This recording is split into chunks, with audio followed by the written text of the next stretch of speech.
the comeback of the decade. Hi, hello, and how's it going? It is her, she does, me does I, Selena Gomez. And you're watching Disney Channel. Hi, everyone, how's it going? It is her, she does, me does I, Melentia Decade, finally back by popular demand, due to popular demand.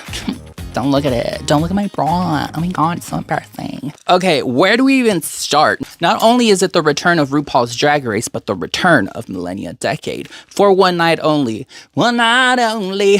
One night only. That's all I know. Millennia, where have you been? Millennia, you didn't post for so long. Millennia, are you here to stay? Long story short, I took care of my mental health for the last few years. I am medicated, not by the ganja, but like actual medication. I know who I am. I know where I stand. I know what I'm about. I've grown into my own. Am I here to stay? I don't know. Honestly, I don't know. My life is unpredictable. I'm unpredictable. My brain is unpredictable, but you never know what you're going to get. Today, though, I felt very compelled, very motivated to come on here and share my thoughts regarding the new season of RuPaul's Drag Race season 18. So I stayed up until 8 to watch Drag Race because I don't know how y'all do it. Where's the camera? The camera hole is right there. I don't know how y'all do it, but I don't know how to watch the episode at 5.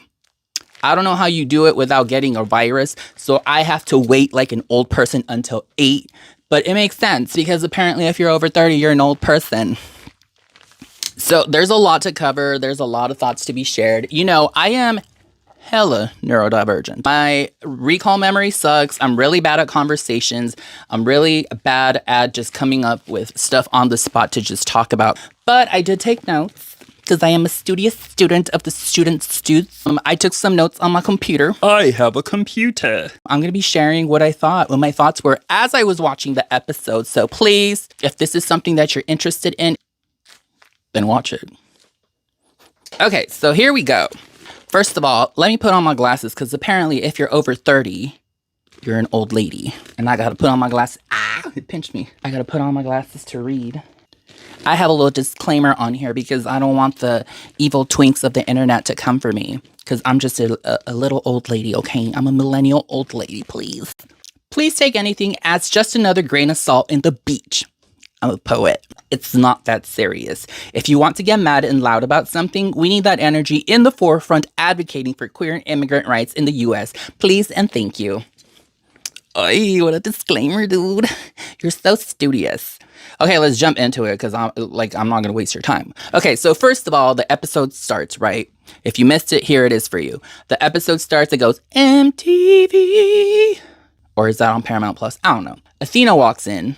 Athena Dion. She's from Miami and she's the queen of Mykonos, known for being the voice in the speakers in the background of that one video of Lindsay Lohan dancing at the beach. I'm tired of rumors starting. I'm sick of being followed. Next up, we have Kenya Pleaser. The look is very simple and comfortable. She's giving narrator. She's comfortable in front of the camera. She's charismatic. I could see why she was cast. Okay, she's a natural in front of the camera. Up next, we have Nene Coco. It's giving typical camp queen, I'm funny, hee gay, mechanical engineer. Okay, apparently she's a mechanical engineer.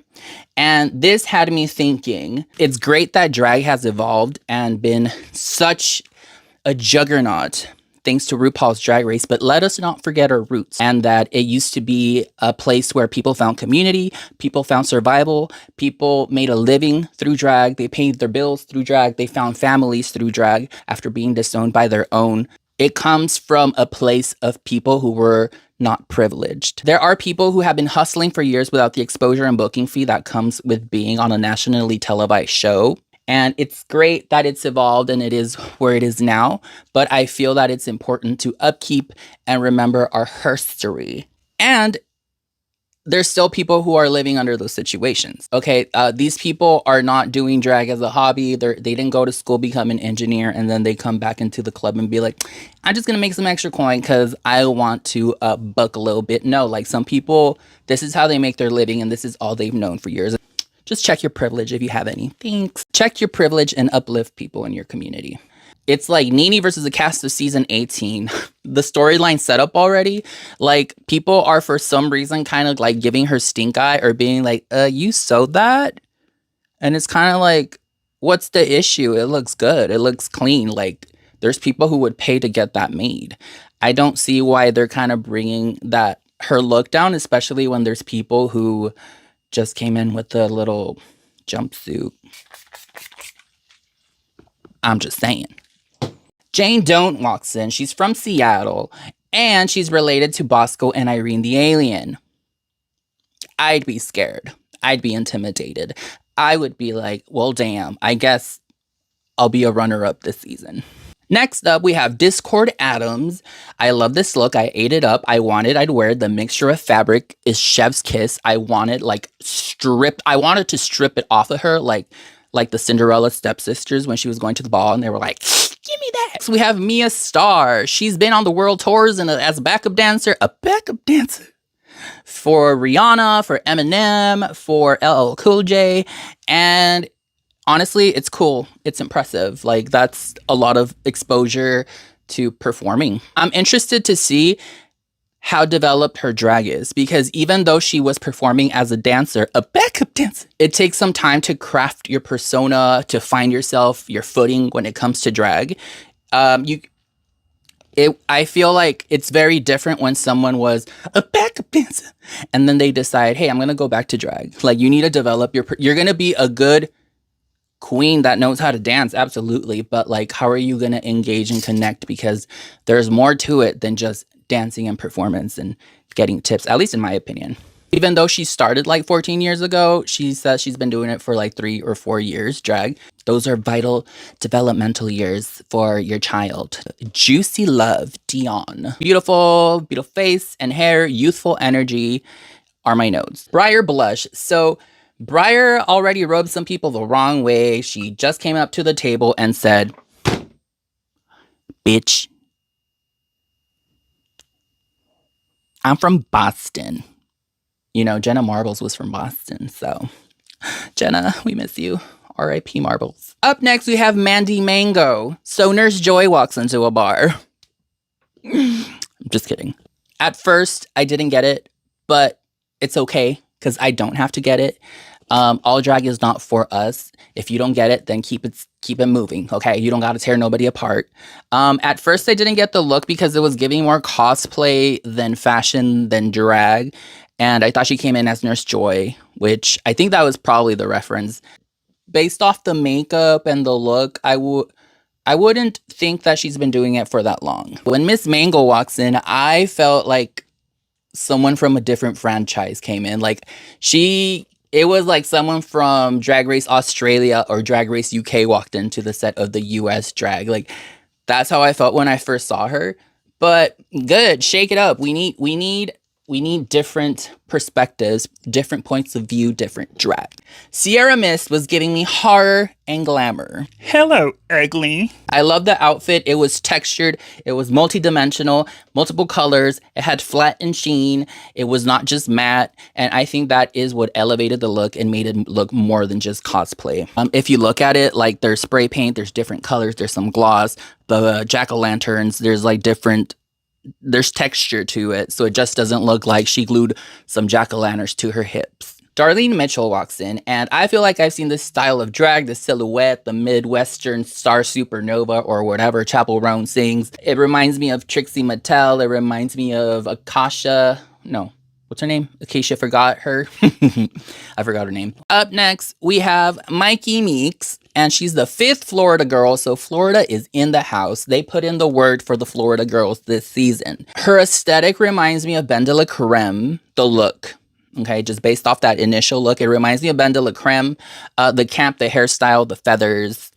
It's like Ben de la had a great-great-grandchild to me. So up next, they have a photo shoot mini challenge. The challenge is giving Eyes Wide Shut Illuminati ritual initiation. The executives of VH1 said, welcome to Hollyweird. So the challenges has them having fun, screaming, acting a fool, make RuPaul laugh. You know the drill. Okay, this is your time to introduce yourself to like RuPaul and like, let them see how you're gonna act in front of the camera. Next, they de-drag, and there is discourse about some of the cast being grandmas because they are over 30, and I'm like, girl, what the heck? If ladies over 30 are grandmas, then what does that make Bianca Del Rio and Lady Bunny? RuPaul? I dare you to say that in front of RuPaul. Your ass will get in that bus and be sent right home. I know that there is a lot of fear and ageism in the queer community, and I want to tell you that life goes on after 25. Okay, life goes on after 28. 'Cause I know that there's a lot of fear when it comes to twink death, but when a twink dies, a zaddy is born, so you'll be okay. Back to the challenge. Kenya wins, and I don't know how a winner was determined, but she won. I was concerned because the challenge was just them screaming while like men are surrounding them with masks on, and triggered. Like back where I'm from, that's kind of dangerous. They were hella screaming for like 15 minutes straight, and I'm like, I need to turn the volume down because someone's gonna think I'm getting like assassinated in my own home. It is announced that there is a sewing challenge. Oh my gosh. I'm kind of surprised they went that route because usually they try to pull some stunt for the first episode. Like in Denali season, they did the whole like they lip sync each other, and then one of them goes to the pork chop block or whatever they call it, and then they had the Raid a Queen, and this time they just like they're like nope, sewing challenge. Or I watched season 1 for the first time a couple weeks ago, and that's what they did for that first season. So it's been done before. And then we get to the sewing portion. Let me tell you. Oh, first of all, they run into this room, like a corner room, and they just grab stuff. I missed the part where they tell us like where the material came from or what it's like. It's scraps. What is it? Like, did you get it from the dollar store? I don't know. I missed it. I zoned out. So Discord Adam, she's confident. She says this is her bread and butter. She makes things out of nothing, and all material she got fits her vision and aesthetic. And good for her. She's not scared. She's not worried. This is right up her alley. Like she was set up to succeed, according to her. Can you please her? She's a natural entertainer. The vibe and energy definitely gives narrator of the season. I love her confessionals. Like she doesn't look like she's trying too hard. I love the sound of her voice and how she expresses herself and how she tells the story. During the sewing portion, her outfit is not working out how she wanted. So of course, cue the breakdown. Like she says something about like the shoulder piece she's trying to make is falling apart. I don't know how it fell apart if she's spray painting it. I guess maybe it could fall apart if she spray painted it and it's too heavy and it's like flopping. Maybe that's what happened. But she couldn't fully explain because she was flustered, which I get. I understand. Usually when I'm flustered, I just shut down and I'm like,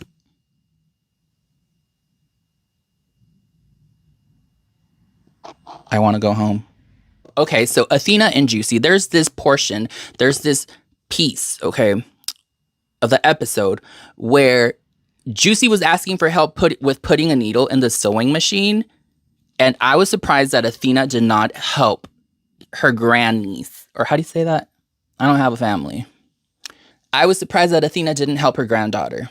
You paid for 20 sewing classes, and you're telling me you couldn't help your granddaughter with putting a needle in the fucking machine?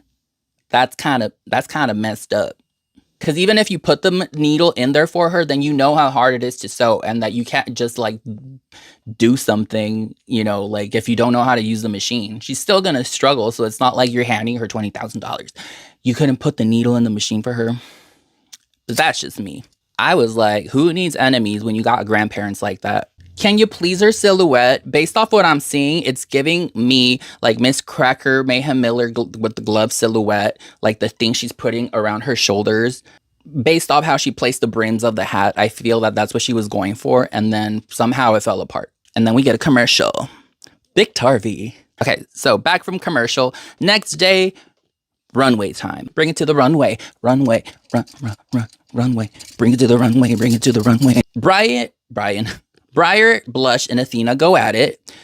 But it seems like friendly banter. Okay, like they're going at each other's necks, but it's kind of like those two friends that are in high school, and like they like to like fake a fight in front of friends or in front of everybody in the quad while people are having lunch, and they like to be loud and get attention.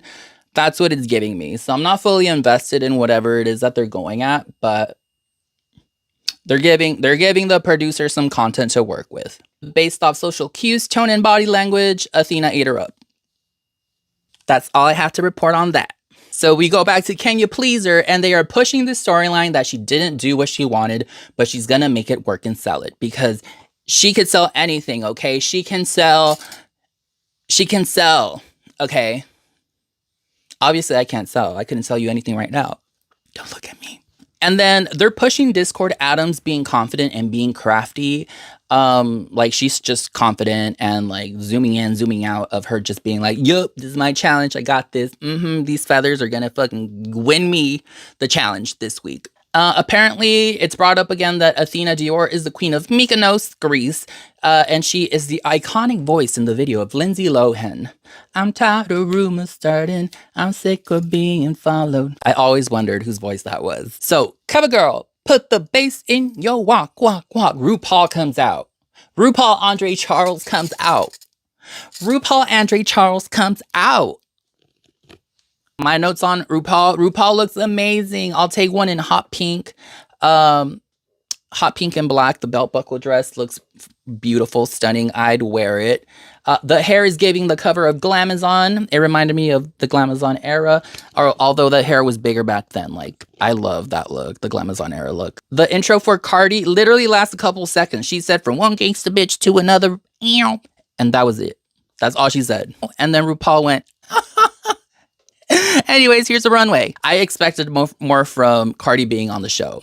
Like, I don't know if they were running late or if they were running short on time, what the deal was. I don't know if they had her waking up at 5 a.m. too, and she was just like, it's time for the runway. Sierra Mist is giving more cosplay than fashion. It looks cool, in my opinion. Okay, these are going to be all my opinion. If you disagree, feel free to share what you thought. It's not that serious. Okay, it's not that serious. And look at me. I'm wearing a freaking shopping cart. Like, who am I to judge fashion, okay? So Sierra Mist is giving more cosplay than fashion, in my opinion. Athena Dion looks great, and she reminds me of Ariel Versace. The hair, the bow, the mug, it reminds me of Ariel. Kenya Pleaser. I just put, she has stage presence and personality. I understand the outfit not working out, or she like the outfit, but like, the face and the hair could have done something. Discord Adams. I wrote, I would have loved seeing something with the makeup to tie it into the look, like Black Swan it up, punk Black Swan or something. They make fun of her walk. I can see what she was going for because I've seen runway videos of models and I could see what she was going for. Part of it, I think, was her legs. She was walking like with her knees bent. And when I teach people how to walk in shoes, in high heels, I've done that. I love helping people. You have to like straighten out your legs. Don't bend your knees because otherwise you look like one of those old school like video game characters like from the PS2 or PS1, you know, kind of awkward when walking.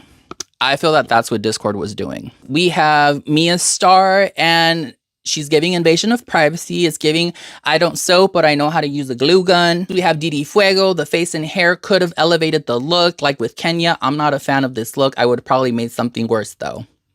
I kept it real, I guess. I wrote these notes as I watched the episode last night, by the way.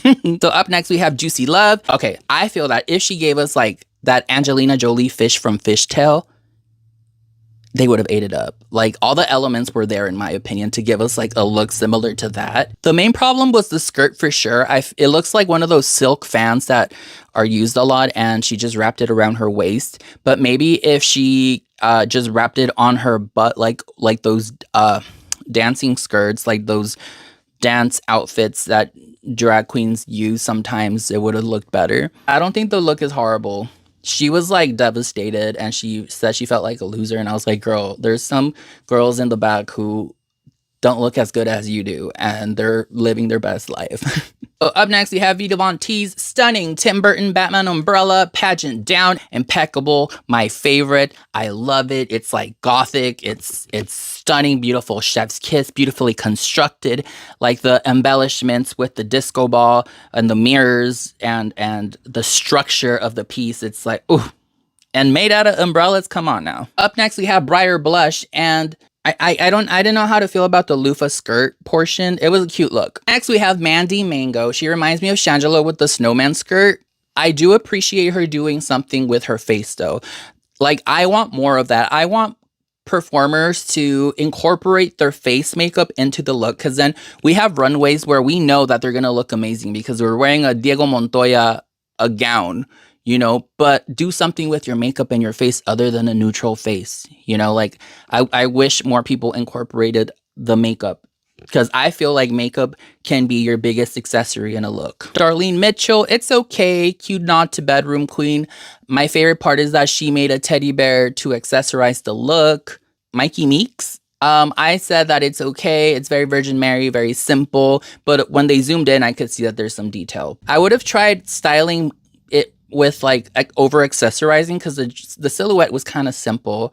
But I did feel like it was giving like celestial. There was like some theater Shakespearean elements with the curtains and the rope. Like there was some space to be more creative with the makeup look again, instead of it just being like a nude face wearing this beautiful outfit. Oh, and I thought the color story of the outfit was beautiful, and it lended itself to be more creatively. I missed Miss Jane Don't.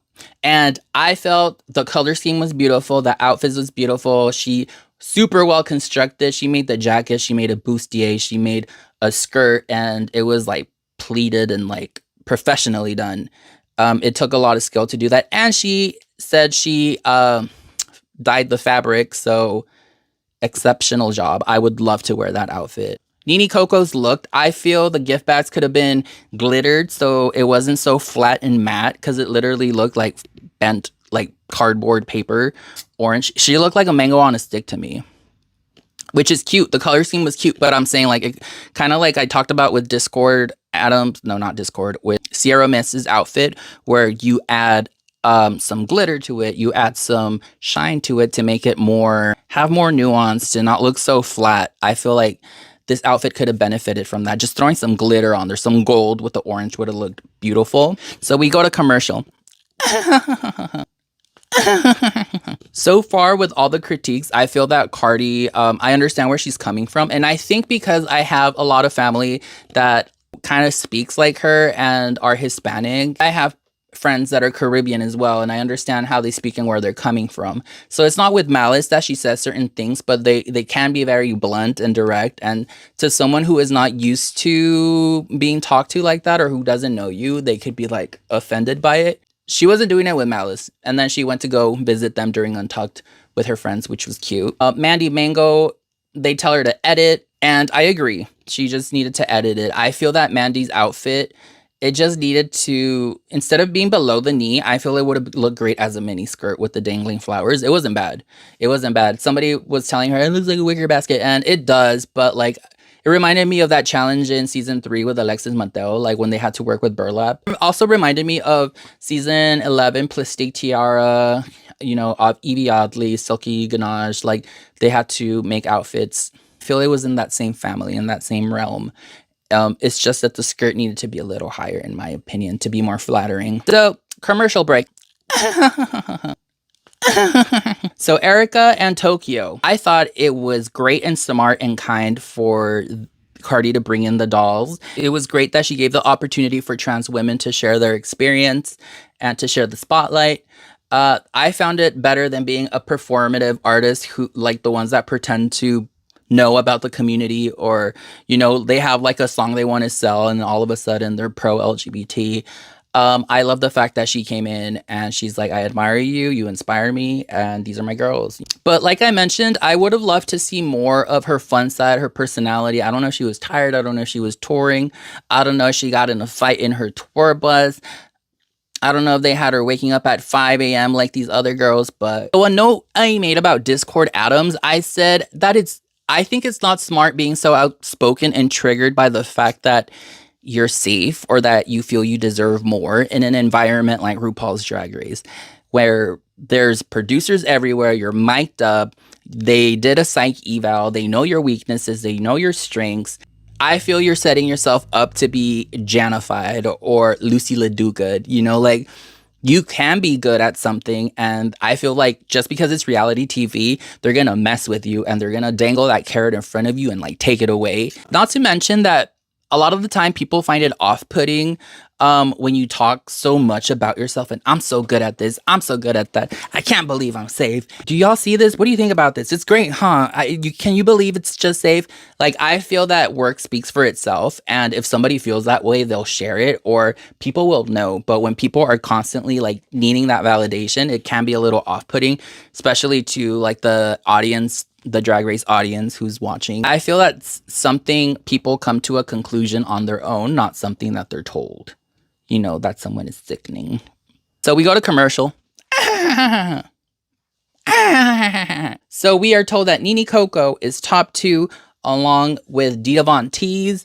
I personally feel that Jane, I preferred her look over Nene Coco's, but after talking about the whole Discord Adams thing, you're giving them storylines on a silver platter here. I feel like the winner of the first episode is more so like an intro or like a throwaway episode, so they could just give the win to Nene Coco and then piss off the cast and fuel the flames for the rest of the season of people hating on this girl until she's eliminated. That's just me putting on my conspiracy theory tinfoil hat, you know, because everybody's out to get me. I see what y'all doing. Allegedly, that's what I think, my opinion, based off consuming reality television, specifically RuPaul's Drag Race all these years. So bottom 2 is Juicy Love Dion and Kenya. Yes, them two. Juicy is crying like Chi-Chi from Tu Wong Fu. Her look is better than some of the other girls, and the girls are just like, yup, we're safe. It is revealed that nobody's in the bottom. Yay, feel good episode. And the top 2 are going to lip sync in front of Cardi B to this one song that I've only heard twice. And what is it called? It's called Enough by Cardi B. I heard this song like once or twice.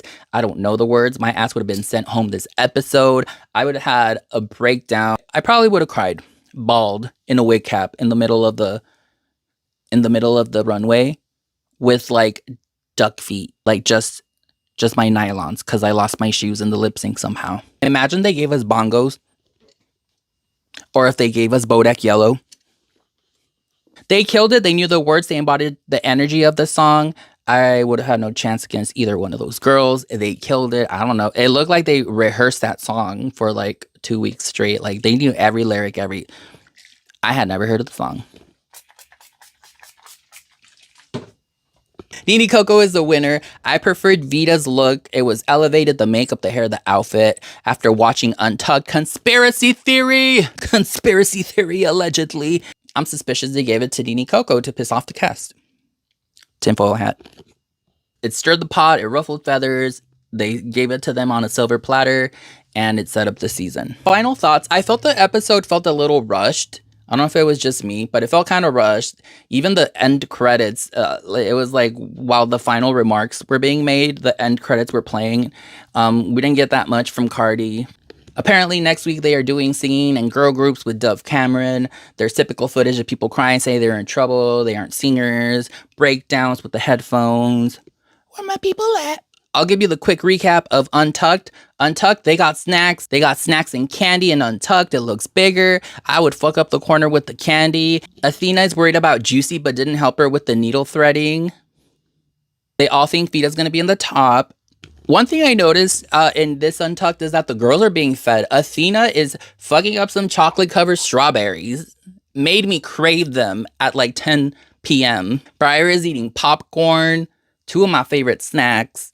Juicy and Kenya Pleaser are upset. Juicy goes to the corner to turn on the camera and vlog herself crying like Trisha Paytas on the kitchen floor. Her grandma, or Athena, comes in to console her and say sorry. I would have been mad, to be honest. I would have been like, I see you. Like, it would have just taken a whole ass minute for you to help me thread this needle. And you chose not to.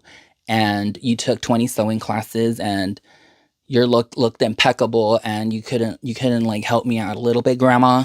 Generational trauma is real, grandma. Discord Adams upset that Nene Coco is in the top, but I realized that they have the same silhouette. Nene Coco and Discord Adams had similar silhouettes. It's just that you have feathers instead of the orange cardboard, in my opinion. It's the 2-piece, the shoulder piece, and the skirt. It was like the same player with different skins in a Mortal Kombat video game or something. Conspiracy theory, allegedly, in my opinion. I wouldn't be surprised if they gave her the win to stir the pot and create friction and drama, as I already mentioned. I feel that they gave her the win because everyone thought she... Okay, allegedly. Here's my conspiracy theory hat. So everyone thought that she was in the bottom, meaning Nene, and then Cardi was like, I would wear it. It looks great. And that was the perfect excuse to be like, our winner. Y'all mad? Y'all mad? Oh, y'all are mad? You thought she was being the bottom? No, she won. You're mad at her, huh? Okay, we're on ice. Y'all can't talk right now, but save it because tomorrow you can unleash it on her, okay? Tell her how pissed you are. You think her look was good? You don't? Oh, go tell her tomorrow, okay? After lunch. Because nothing you say matters unless that camera is rolling. Final thoughts after watching Untucked. Discord Adams is being given the Delulu edit, and Nini Coco is being given the girl who can't fit in because people find her annoying edit. A couple of girls are giving early out for sure. Oh, sorry, I was feeling a little spicy last night, apparently. Anyways, I hope you liked this video. Leave a like, a comment. Let me know what you think, what your thoughts are. Did you enjoy it? Is it a flop? I like this style of video with my notes and the commentary. We'll see how it goes. I hope you liked it. It was fun for me. I'm very inconsistent, but maybe if this video gets a lot of love, maybe I'll come back next week. I'm thinking I will next week, but we'll see. Leave some love in the comments below, and I'll catch you on the next video. Thank you for tuning in. Goodbye.